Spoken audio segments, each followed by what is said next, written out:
네, 이재명 대표가 앞서 들으신 대로 내일 체포동의안의 국회 본회의 보고 또 나흘 뒤 표결을 앞두고 오늘 오전 기자회견을 열고 혐의를 전면 부인했습니다. 또 국민의힘 전당대회 국면에서 울산 땅 의혹을 둘러싼 신경전이 고조되자 김기현 후보가 긴급 기자회견을 열고 의혹에 대해서 반박하기도 했습니다. 전국의 이슈를 짚어보는 정치 큐. 오늘은 이재호 국민의힘 상임고문, 또 이상민 더불어민주당 의원 두 분과 함께하겠습니다. 안녕하십니까? 안녕하세요. 네, 안녕하세요. 네.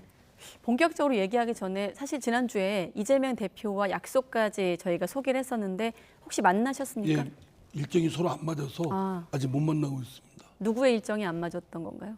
서로 일정이 안 맞아서. 일정이 안 맞았어요. 저도 바쁩니다.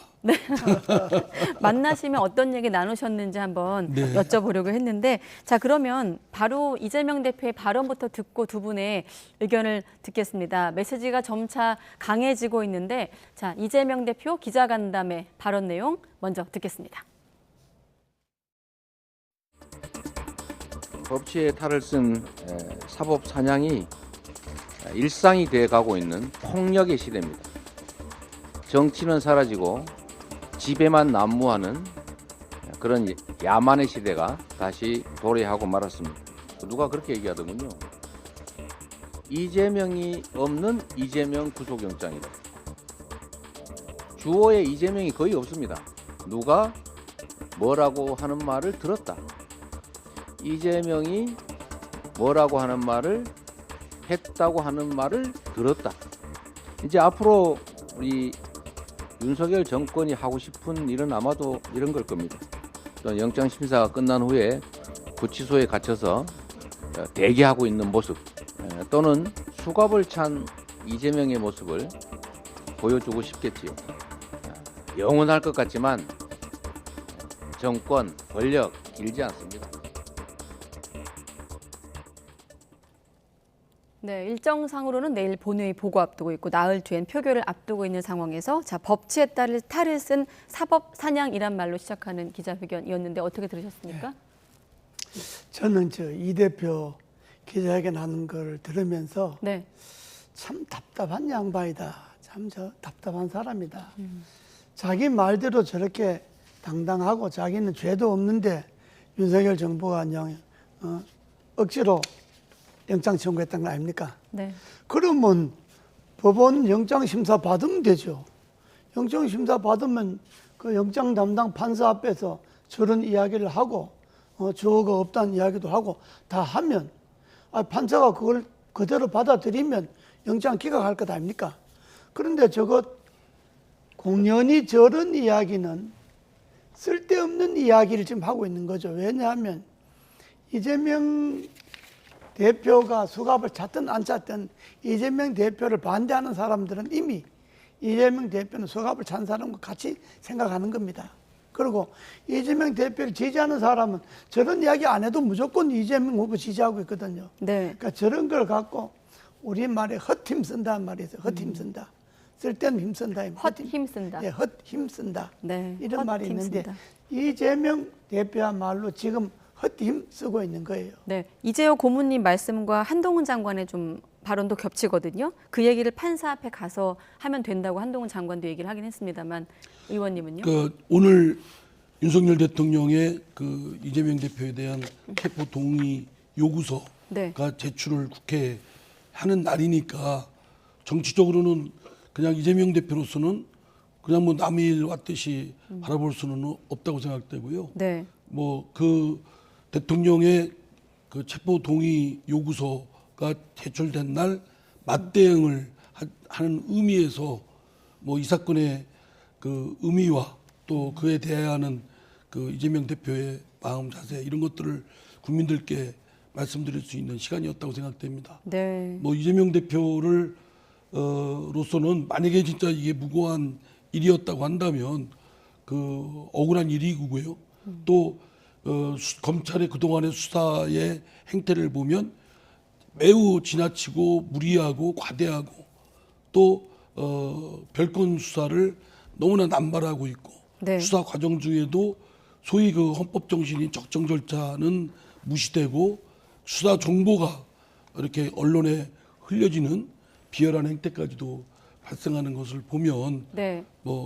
검찰도 그렇게 뭐 당당하고 떳떳하지는 않다라는 점에서 과연 이제 이재명 대표와 검찰의 어느 쪽이 더 믿을 수 있느냐, 어느 쪽을 더 믿기 어렵느냐, 네. 뭐 이런 부분에 대한 판단이 필요하다고 생각됩니다. 네. 자, 아까 화면 이재명 말씀하신- 대표가 말은 아주 당당하게 하고 저렇게 하는데 네. 행동 전혀 당당하지 않단 말이에요. 저 말대로 당당하려면 내 불체포 특권 누리지 않겠다. 우리 민주당 의원님들 공연 내 때문에 수고하지 마십시오. 내 영장실질심사 받도록 하겠습니다. 네. 이렇게 당당하게 행동을 해야 그래야 국민들도 동조를 하고 민주당 의원들도 그래 우리 대표가 역시 대표답다 이렇게 생각하는 거지. 네. 말은 온갖 말은 저렇게 장황하게 하면서 실제 행동 저 말하고 정 반대로 나가잖아요. 그러니 국민들이 점점 이재명 대표에 대해서 점점 더 아주 싫어지는 거죠. 네. 사람이 싫어지는 게 있잖아요.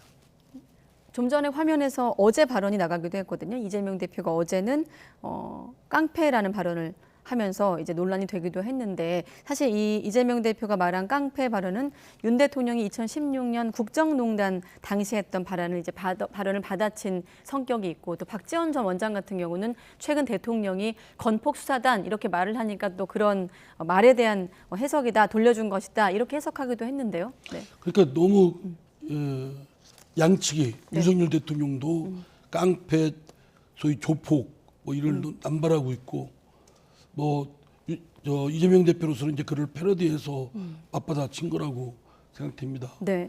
좀 하여튼 정치권에서는 좀 더 품격 있는 걸 골라서 네. 써야지. 다 지금 어린 학생들도 다 보고 있는데 예. 대통령과 야당 대표 사이에 깡패와 건폭이 뭐냐고 이제 학생들이 물을 거 아닙니까? 네. 그러면 뭐 건설 조폭 뭐 이렇게 얘기를 설명을 하는 부모 입장에서는 얼마나 참 그렇지 않겠습니까? 가뜩이나 예. 교육 환경 좋게 만들어도 지금 시원찮은 마당에. 네. 좀 그렇습니다. 거친 발언이 오가는 거에 대한 두 분의 평가. 대통령실도 발언을 좀 순화할 필요가 있고 뭐 감정 난다고 감정대로 다 발언하면 그건 대통령실이 아니잖아요. 예. 그건 우리 같은 뭐 일반 서민들이야 뭐 성질 나는 대로 하지만은 그러나 대통령실에 무게가 있는데 네. 그냥 감정대로 발언할 것도 아니고 또 이재명 대표도 어쨌든 잡혀가도 야당 대표잖아요. 야당 대표는 좀 의젓해야지. 네. 야당 대표가 그 말을 그렇게 자, 이재명 대표의 생각난다고 나가면 안 되죠. 체포동의안 어떤 분위기에 대한 얘기를 하고 있습니다만 조금 논란에서 벗어나긴 합니다만 얘기가 나온 김에 최근 이 건폭 발언은 현 정부의 노정 갈등을 좀 표현하는 말 중에 하나였거든요. 네. 노동개혁과 관련한 그런 기조에 대해서는 어떻게 평가하십니까? 말이 나온 김에. 그러니까 노동의 어느 부분이든 네. 뭐 부족한 부분이 있으면 그걸 뜯어 고치고 좀 더 나은 방향으로 나가야 되는 건 맞는데 그냥 싸잡아서 그 노동자 또는 네. 뭐 노동운동이 다 불법이고 다 뭐 비합법적으로 하는 짓으로 치부되고 치부시키는 것은 잘못된 것이다. 더구나 대통령은 이제 잘못된 것은 바로잡지만 네. 또 잘된 건 더 잘 되도록 진작시키고 부축해야 되지 않겠습니까? 예. 그런 점에서 또 포용도 해야 되고요. 또 노동운동에 있는 많은 분들이 또 어려움에 빠져 있는 분들이 또 많고요. 화물연대라든가 네. 뭐 이런 분들 건설 노무자 분들도 마찬가지고 이런 분들에 대해서 보듬고 대통령으로서의 좀 더 따뜻한 온기 있는 리더십이 필요하다고 생각됩니다. 그냥 검사가 무슨 뭐 조직폭력배 소탕하는 그런 차원에서 접근하면 대통령으로서의 리더십에는 사실 도움이 안 된다 이렇게 생각합니다. 그렇습니다. 이게 건설 현장의 불법 행위에 대해서. 폭력, 네. 저 건설 현장에서 일어나는 노동조합이 불법 폭력 이걸 이제 통칭해서 건폭 이렇게 이야기했는데 뭐 대통령이 그렇게 뭐 말은 할 수 있지만 그러나 그 말은 대통령은 건설 현장의 불법적인 것은 좀 어떻게 예. 막아달라 뭐 이렇게 크게 이야기하고 해당 주무부서 장관들이 뭐 그렇게 구체적으로 이야기하는 거는 좋은데 대통령을 말을 좀 너무 거칠게 하는 것도 좀 자제해야 합니다. 알겠습니다. 다시 또 이재명 대표 얘기로 돌아와서 일단 국민의힘에서 체포동의안 가결을 압박하고 있는 가운데 밖에서 볼 때는 민주당이 단일 대우 전선을 좀 정비하는 것으로 보여지고 있고 대표도 여론전에 나서고 지도부도 그런 분위기 힘을 싣고 있는 것 같은데 실제 분위기는 어떻습니까? 사실 며칠 전에 의원총회에서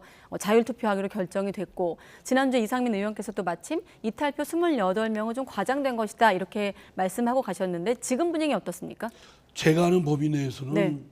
그 부결이 거의 뭐 될 것이다라고 저는 생각이 합니다. 네. 뭐 제 주위에서 이거를 부결시켜야 되겠다. 물론 이제 이걸 내놓고 얘기하기도 쉬운 문제는 아니죠. 네. 당해인 동나 당 대표의 신상에 관한 문제를 뭐 가결해야 되겠다라고 할 정도로 그렇게 있는 의원도 대부분 제가 보기엔 못 들었고요. 네. 다만 이제 이재명 대표에 대한 친소도 있고 또 이재명 대표에 대한 정치적인 입장이 같을 수도 있고 다를 수도 있고 네. 뭐 그거에 따라서 약간의 농담의 차이는 있고 또 당에 대한 사법적 리스크를 같이 연루해서 이 부담을 져야 되는 걱정거리가 있는 것도 사실이고요. 네. 그러나 이제 이재명 대표의 와는 그 사법적 의혹에 대한 진부 문제는 별도로 예. 그 검찰의 수사 행태가 너무 지나치고 불법적이고 또 별건 수사를 너무 남발하고 있고 수사 과정 중에 오남용이 너무 많고 그리고 심지어 구속의 필요성이라는 도주 증거인멸의 염려성에 정성호 의원이 그 김용 정진상 씨를 만난 거에 대한 네. 여러 가지 위로의 그런 말들을 마치 그거를 증거인멸의 정황으로 제시한 걸 보면 네. 검찰이 매우 옹색하다. 검찰의 태도도 검찰의 주장도 믿기가 어렵다.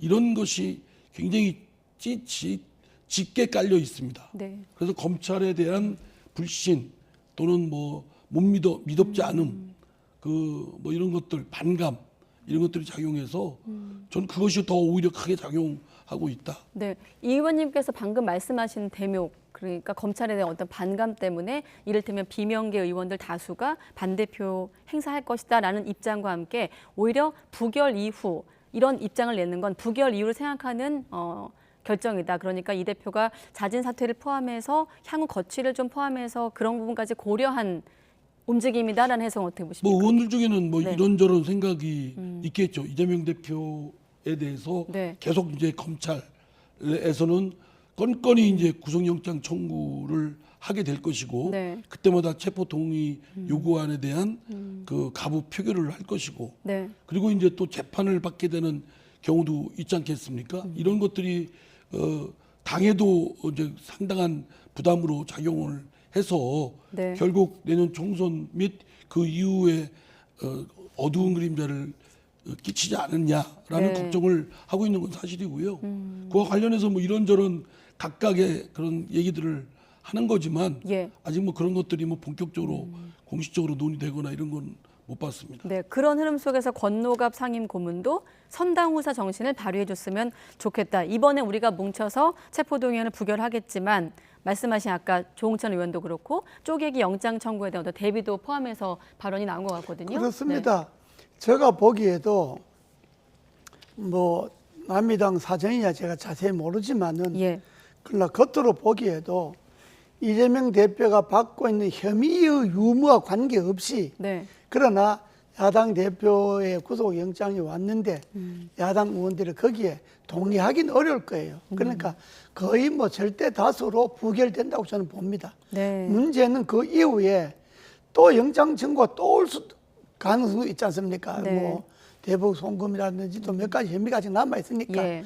그랬을 때 민주당 의원들이 이건 뭐 계속해서 이 대표의 혐의가 이러면 차라리 대표가 좀 대표직을 내놓고 당당하게 맞서면 어떠냐 이런 생각도 갖고 있을 거예요. 민주당 의원들 중에는. 네. 그 당연하지 않겠습니까? 그러나 오히려 체포 동의안이 부결된 이후에 민주당의 사정이 저는 좀 복잡해지리라고 봅니다. 아, 부결 이후에 민주당의 사정이 복잡해질 것이다라고 이제 고문님은 말씀하셨는데 유인태 전 사무총장 같은 경우도 그대로 전하면 영장실질심사 한 번이라도 받자 뭐 이런 표현을 쓰기도 했거든요. 자, 부결 이후 민주당의 어떤 복잡한 사정. 이 의원님은 어떻게 좀 물론 이제 생각하십니까?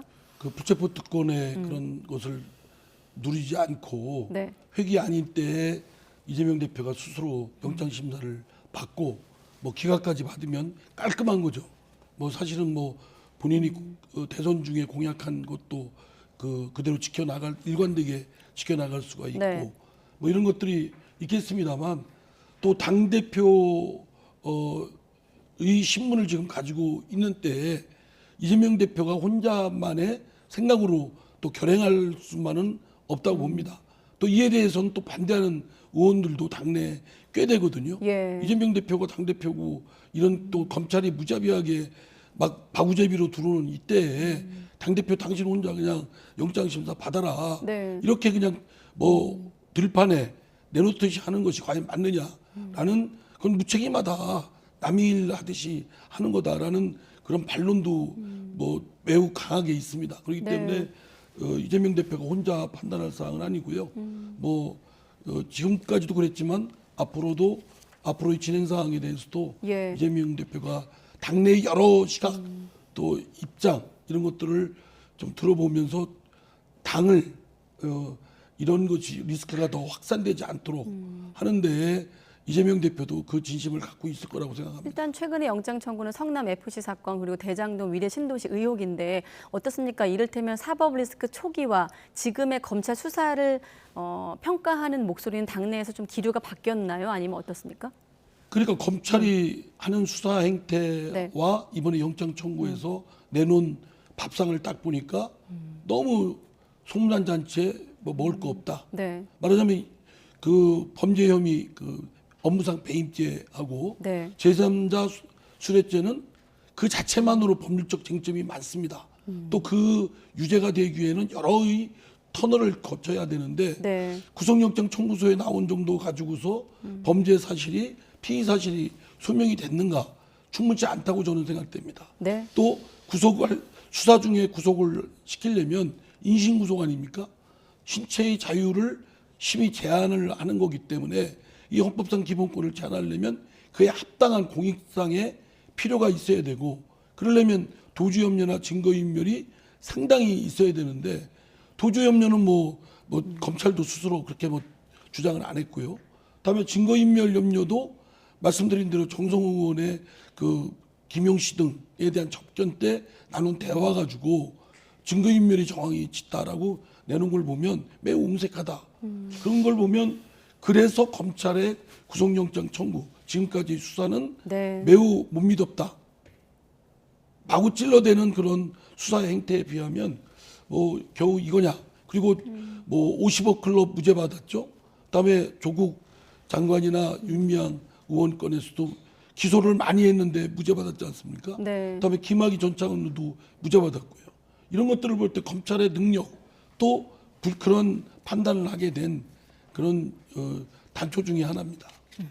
그렇습니다. 저도 이 의원님 말씀에 공감하는 부분이 있는데 그 언론에 보면 검찰이 영장 청구 내용 안에 네.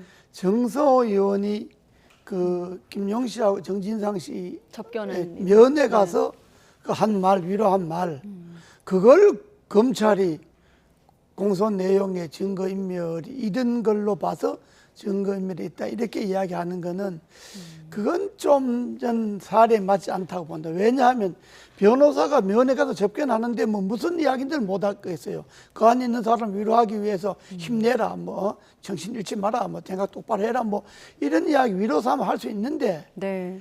그 이야기까지 무슨 범죄 혐의로 증거인멸의 혐의로 영장에 기록한다고 하는 거는 나는 검찰이 좀 영장 청구를 좀 자신 있게 좀 더 그 실체적 진실에 접근하게끔 좀 해야지. 예. 그냥 영장 청구하기 위해서 이것저것 급하게 다 갖다 붙이면 그게 꼭 옳으냐 그런 거는 저는 좀 비판받아야 된다고 봐요. 네. 그 검찰이 내놓은 구속영장 청구서 수사의 행태 그 자체만으로 검찰의 그에 대한 신뢰가 오히려 깎아먹고 있다. 예. 네, 알겠습니다. 국민의힘 넘어가기 전에 짧게만 한 가지 여쭤보면 아까 앞선 시간에 뉴스 나갈 때 한동훈 법무부 장관이 발언하니까 두 분 모두 이렇게 피식 웃으시기도 하셨는데 지금 체포동의안 표결 관련해서 한동훈 장관의 입도 주목되고 있거든요. 박범계 의원 같은 경우는 검사처럼 설명하지 않았으면 좋겠다 뭐 이런 발언들 했는데 어떻게 예상하십니까? 어떤 발언이 나올까요? 지난번에 농내 의원 그 체포동의안 설명할 때 네, 그 농내 의원 조사할 때도 안 나왔던 내용을 그냥 국회에서 그냥 내놓고 그랬잖아요. 네, 이게 과유불급이라고 너무 지나치면 부족한 것만 못하단 말이 있는데 이번에도 저는 이번에는 한동훈 장을 그러지 아니라고 봐요. 왜냐 그러면 원체 영장 체포 동의안 내용도 방대한 데다가 네. 이미 그렇게까지 할 필요가 없죠. 그냥 딱 나와서 검찰에서는 이러이러한 이유로 체포 영장 동의안을 국회에 제출했습니다. 네. 의원 여러분들의 선처를 바란 의원 여러분들의 동의를 바란다든지 이렇게 네. 한두 줄로 간단히 하고 말아야지. 그것도 이미 다 나와 있는데 그걸 또 법무부 장관이 또 미주알 고주알 온갖 이야기 다 하면 짜증 나죠. 그냥 예.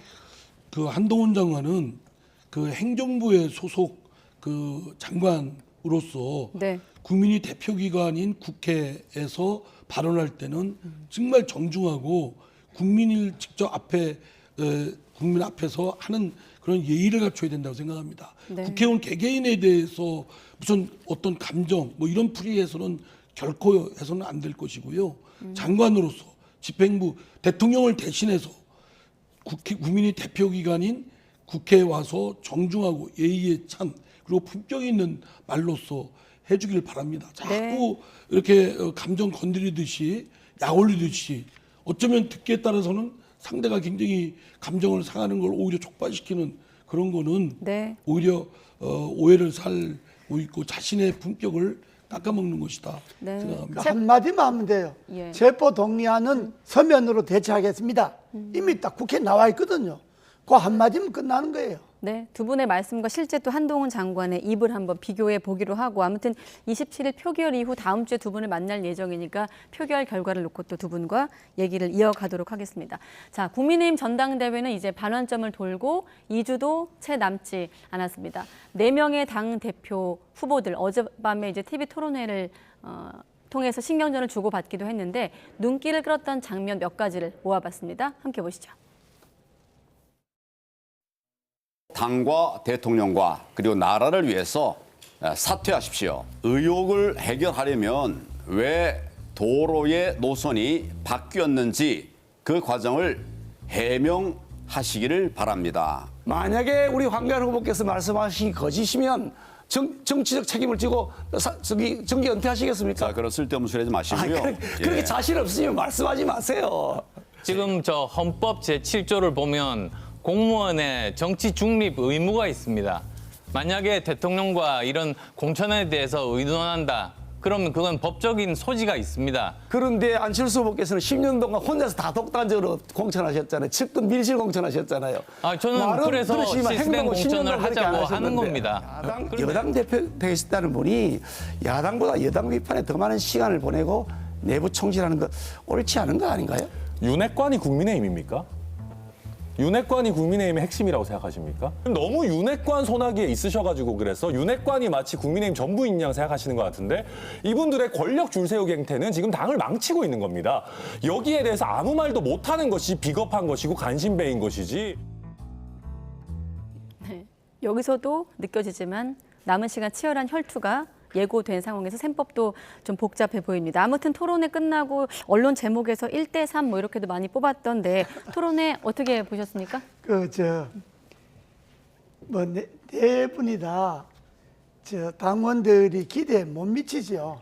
지금 당원들은 뭔가 좀 당의 미래에 대해서 또 내년 총선 승리에 대해서 당을 어떻게 계획하고 혁신할 것인가 네. 이런 좀 비전을 제시해 주길 바라는데 맨날 서로 간에 저래서 말다툼을 하고 있으니까 네. 전 애들 장난하는 것도 아니고 좀 그러긴 한데 그러나 저 내용에 봐서 황교안 후보가 질문하는 것에 대해서 김기현 대표가 답변이 네.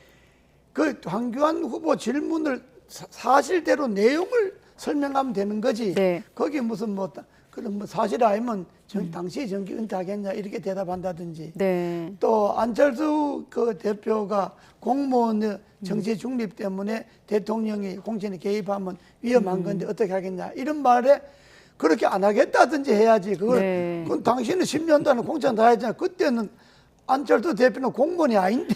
아까 안철수 후보가 헌법 제7조를 언급하면서 이제 정치 중립 의무를 문제 제기했는데 그 문제 제기에 그러면 합당한 그 문제 제기라고 제기 하시는 답이 거예요? 시원찮다 이거죠.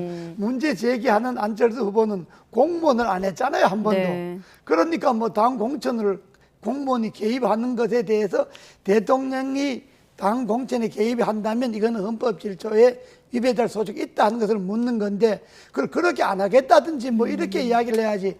당신도 10년 동안 공천 혼자 했지 않냐. 그때는 안철수 후보는 공무원이 아니었잖아요. 그러니까 이 답변이 이게 지금 김기현 후보가 앞서간다고 하는데 좀 초조한 거죠. 좀 의젓하게 좀 웃고 넘어가고 그 울산 땅 같은 것도 웃으면서 네. 조사를 철저히 해서 위법이 있으면 제가 책임지겠습니다. 이렇게 하고 대통령과 공천에 대한 의논은 그거는 법이 정하는 범위를 벗어나지 않겠습니다든지 이렇게 대답을 해주는 것이 옳지. 네. 저렇게 횡설수설 대답하면 안 되죠. 그 역시 쌈구경은 재밌습니다.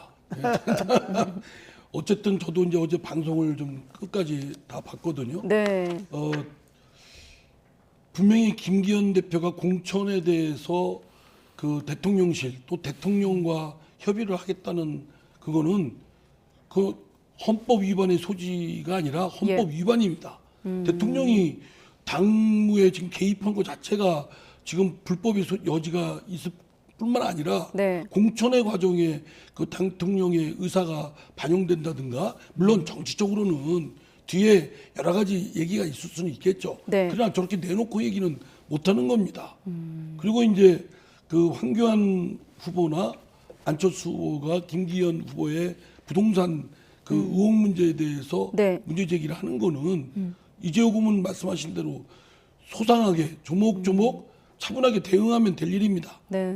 근데 그거하고 좀 감정적으로 물론 본인은 뭐 답답하고 억울한 부분이 있어서 그럴 것이다라고 짐작은 오늘 합니다만 긴급 기자회견도 열기도 했고요. 예. 네. 그러나 바라보는 국민들은 심판자인데 또 당원이 심판일 텐데 볼 때는 그게 해명이 안 됐어요.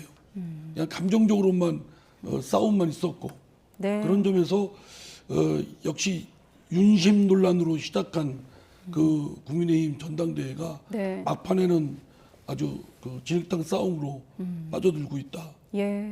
자, 시간 관계상 오늘 나온 여론조사 추이를 한번 화면에 좀 보여주시고 어떻습니까? 지금 시점에서는 일단 결선 투표에 대한 그러니까 결선 투표 없이 과반 1위로 당대표가 선출될 것인가 그 여부가 또 하나의 관전 포인트고 또 4명이 다 완주할 것인가 바꿔 말해서 뭐 이를테면 김황연대 혹은 안천연대에 따라 좀 전당대회 판도가 바뀔 수도 있을 것 같은데 어떻게 예상하십니까? 어떤 게 좀 남은 좀 경우의 수 중에서 어떤 게 좀 주목할 지금 만할까요? 저 여론조사만 봐도 예. 안철수, 천하람, 황교안 합하면 50%잖아요. 예. 과반이 넘잖아요. 김기현 후보는 44 과반이 안 되잖아요. 네. 그러니까 저것만 봐도 1차전에서 어느 후보가 과반을 넘기긴 어렵습니다. 저 조사가 말하지 않습니까? 그럼 아까 고모님이 김기현 후보를 향해 초조하다고 했던 부분은 이런 그렇습니다. 부분인가요? 그러니까 지금까지 한 번도 김기현 후보가 과반을 넘는 여론조사가 나온 적이 없잖아요. 예. 뭐 여론조사를 꼭 믿을 건 아니지만은 그러나 흐름으로 봤을 때 지금까지 나온 여론조사를 보면 김기현 후보를 제외한 3사람이 후보를 더하면 50%가 넘고 네. 김기현 후보는 혼자 50%가 안 되기 때문에 1차전에서 김기현 후보가 과반을 넘기는 어렵다. 이렇게 보면 결승전에 갈 수밖에 없다. 네. 이렇게 예측할 수가 있죠. 왜냐하면 결선 투표 여부에 따라서 3, 4위 후보의 어떤 지지 표심이 어디로 갈 것인가. 그러니까 1위나 2위 양자 가운데 하나를 선택해야 되기 때문에 아마 그런 그렇습니다. 말씀을 제가 볼- 하신 것 같고요. 제가 예. 볼 때는 김기현 후보의 저 수치는 최대치 같습니다. 이제 저 이상을 올라가기가 예. 굉장히 추동력을 팍 발휘해야 되는데 일진, 이진, 3단 로켓이 쏘듯이 나가야 네. 되는데 그러기에는 지금 어제 토론해 보니까 몰리는 것 같아요. 1대3으로. 그리고 반면에 이제 안철수 후보는 자기 색깔이 분명하게 자리를 아직 못 잡은 것 같습니다. 네. 그러니까 지금 여론조사가 처음보다는 내려왔지 않습니까? 반면에 이제 그 황교안, 천하람 두 후보는 지금 이 토론 과정을 거쳐서 좀 둘이 동반 상승을 하고 있습니다. 네, 수치상으로도 그런 거 보면, 그렇습니다. 예. 과반 득표 없는 자는 없을 것 같고 결선 갈 것 같고. 네. 그 저래 되면 누가 1, 2등을 가든 예를 들어 김기현 후보가 1등을 가고 네. 나머지 세 사람 중에 누가 2등을 가든 나머지 세 사람 표는 합쳐진다고 봐야죠. 황교안 표가 김기현 표로 가지 않겠냐 했는데 최근에 황교안 후보의 대김기현 그 공세를 본다면 예. 황교안 표가 김기현인들 다 가기는 어렵게 생겼죠. 그러면 안철수, 천하람, 황교안 세 사람의 표가 누가 2대2 되든 합친다고 보면 네. 본선에 가서는 싸움이 볼만하죠. 그 김기현 후보한테 이를 2단 로켓, 3단 로켓을 쏘는 팁을 하나 드리면 예. 지금 본인한테 쌓여 있는 한계는 윤핵관, 윤심 논란 아닙니까? 이를 벗어나서 국민의힘을 제대로 된 정당으로 되게끔 당대표로서 리더십을 이렇게 발휘하겠다. 아주 포용적이고 뭐 윤심에 휘둘리지 않고 이런 걸 보여줘야 됩니다. 네, 알겠습니다. 일단은 연대가 없다고 선을 긋고 있지만 어떻게 또 제휴가 이루어질지 한번 지켜보겠습니다. 이재호 상임 고문, 이상민 더불어민주당 의원 두 분과 함께했습니다. 고맙습니다. 네, 감사합니다.